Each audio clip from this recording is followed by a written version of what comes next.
ইরানের শিয়ারা কি মুসলিম উম্মার অংশ কিনা বা তাদের ভালো আমরা চাইতে পারি কিনা?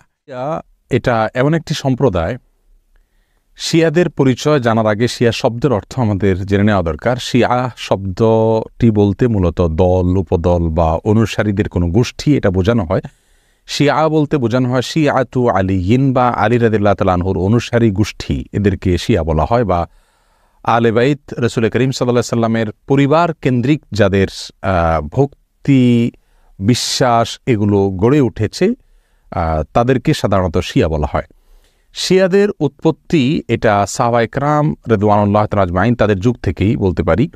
এবং শিয়াদের উৎপত্তির পেছনে যে লোকটি ছিল তার নাম হলো আব্দুল্লাহ ইবনে সাবা। ইহুদি ছিল, পরবর্তীতে সে মুসলিমদের বেশ ধারণ করে মুসলিমদের ক্ষতি সাধন করার জন্যই মূলত এই গ্রুপটির তারা আবিষ্কার করে। শিয়াদের সম্পর্কে আমাদের দেশের সাধারণ মুসলমানদের মধ্যে ধারণা খুবই কম।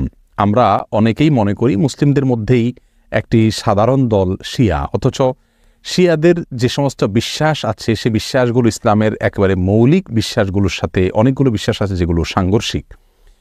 অনেক ভাই বোনরা মনে করেন যে শিয়াদের সাথে আহলুস সুন্নাহ ওয়াল জামাআতের, অর্থাৎ যারা কোরআন এবং সুন্নাহকে দলিল হিসাবে গ্রহণ করে সেটাকে অনুসরণ করে, তাদের সাথে শিয়াদের একটা পার্থক্য তারা মনে করেন যে শুধুমাত্র খেলাফত নিয়ে, অর্থাৎ আবু বকর রাদিয়াল্লাহু তাআলা এবং আলী রাদিয়াল্লাহু তাআলা আনহুর ভিতরে কে বেশি খেলাফতের হকদার এটা নিয়ে মত পার্থক্য। আসলে বিষয়টা তা নয়, বরং শিয়াদের বিশ্বাসগুলোকে একত্র করা কঠিন। তাদের মধ্যে অনেকগুলো দল উপদল আছে, তার ভিতরে কমন কিছু বিশ্বাস আছে বেশিরভাগ শিয়ারা লালন করে।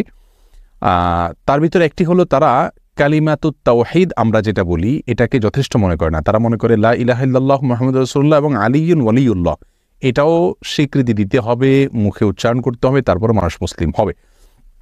তাদের মধ্যে কোনো কোনো গ্রুপ আছে যারা কোরআনে কারিমের ৩০ পারার যে কোরআন এটার ব্যাপারে তারা সন্দেহ পোষণ করে এবং তারা কোরআনের বিকৃতিতে বিশ্বাস করে বা বিকৃতি করে, এটাকে তারা সঠিক মনে করে বিকৃতি করে থাকে।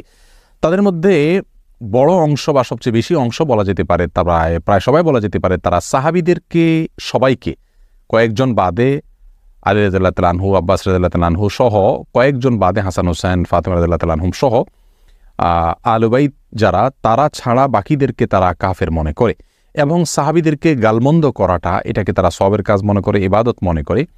আয়েশা রাদিয়াল্লাহু তাআলা আনহা রাসূল আকরাম সাল্লাল্লাহু আলাইহি ওয়াসাল্লামের সহধর্মিণী, তার চরিত্র নিয়ে তারা সন্দেহ করে, যার চরিত্রের বিষয়ে কোরআনে কারিমে সূরা নূরে আল্লাহ সুবহানাহু ওয়া তাআলা পরিষ্কারভাবে ঘোষণা দিয়েছেন।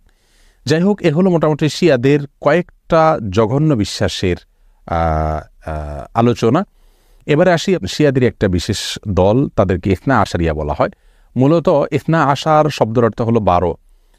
ইসনা আশারিয়া গ্রুপ বলতে শিয়াদের ওই গ্রুপকে বলা হয় যারা 12 জন ইমামে বিশ্বাস করে, অর্থাৎ যারা মনে করে যে 12 জন ইমাম আল্লাহর পক্ষ থেকে নির্ধারিত, তারা রাসূল করিম সাল্লাল্লাহু আলাইহি সাল্লামের ওয়াফাতের পরে ধারা পরম্পরায় আসছেন এবং তাদের মধ্যে প্রথম ইমাম ছিলেন আলী রাদিয়াল্লাহু তাআলা আনহু এবং সর্বশেষ ইমাম ছিলেন মুহাম্মদ ইবনুল হাসান আল আসকারী। এসব ইমামদের সম্পর্কে, ইমামদের মধ্যে সর্বশেষ ইমাম যিনি মুহাম্মদ ইবনে হাসান আল আসকারী, তারা মনে করে তিনি লুকায়িত হয়ে গেছেন, আবার প্রকাশিত হবেন এবং এই ইমামরা সবাই নিষ্পাপ, তারা কোনো বলতুটির ঊর্ধ্বে, এবং এই ইমামরা সকল প্রকার ইবাদত বন্দিগির ঊর্ধ্বে উঠে গেছেন, তাদের কোনো ইবাদত বন্দিগি করতে হয় না। এই বিশ্বাসগুলো লালন করে থাকে ইসনা আশারিয়া গ্রুপ। শিয়াদের ব্যাপারে আমাদের ধারণা কি হবে, তাদেরকে আমরা কাফের বলবো কিনা? উত্তর হলো, শিয়াদের মধ্যে যারা আয়েশা রাদিয়াল্লাহু তাআলার চরিত্র নিয়ে সন্দেহ করে, কোরআনের ব্যাপারে যাদের সন্দেহ রয়েছে এবং বিকৃতি সাধন করে থাকে, এবং কেউ কেউ আছে রাসূল করিম সাল্লাল্লাহু আলাইহি সাল্লামের রিসালাত নিয়েও সন্দেহ করে। তারা বলে যে জিবরিল ভুলে রাসূল করিম সাল্লাল্লাহু আলাইহি সাল্লামের কাছে রিসালাত নিয়ে আসছিল মূলত আলী রাদিয়াল্লাহু তাআলার কাছে। এরকম আর অনেকগুলো বিশ্বাস লালন করে।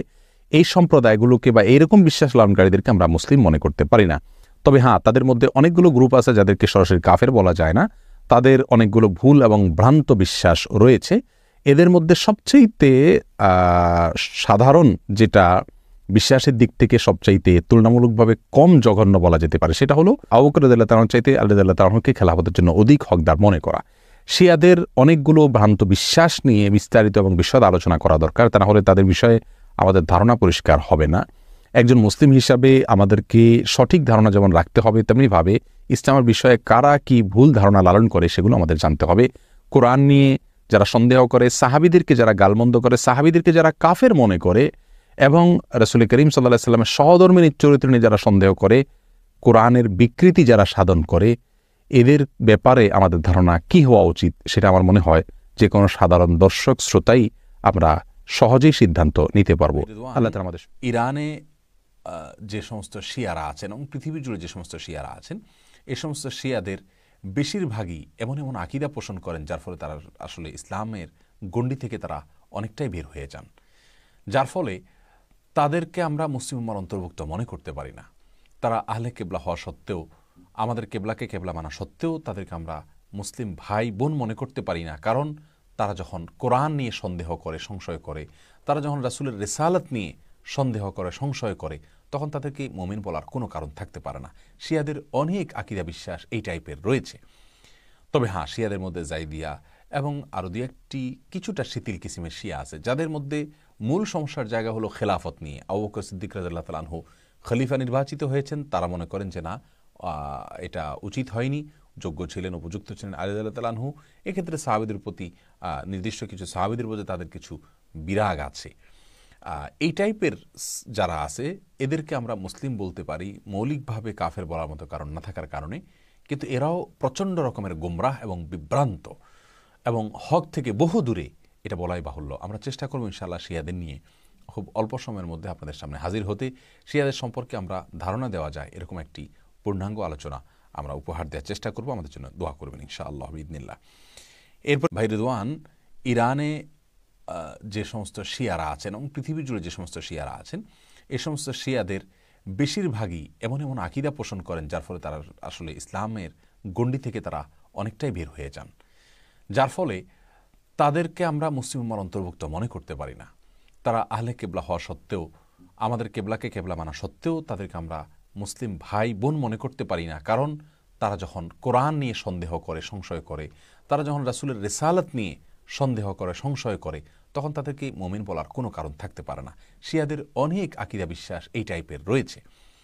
তবে হ্যাঁ, শিয়াদের মধ্যে জাইদিয়া এবং আরও দু একটি কিছুটা শিথিল কিসিমের শিয়া আছে যাদের মধ্যে মূল সমস্যার জায়গা হলো খেলাফত নিয়ে। আবু বকর সিদ্দিক রাদিয়াল্লাহু তাআলা আনহু খলিফা নির্বাচিত হয়েছেন, তারা মনে করেন যে না, এটা উচিত হয়নি, যোগ্য ছিলেন, উপযুক্ত ছিলেন আলী রাদিয়াল্লাহু তাআলা আনহু। এক্ষেত্রে সাহাবীদের প্রতি নির্দিষ্ট কিছু সাহাবীদের মধ্যে তাদের কিছু বিরাগ আছে।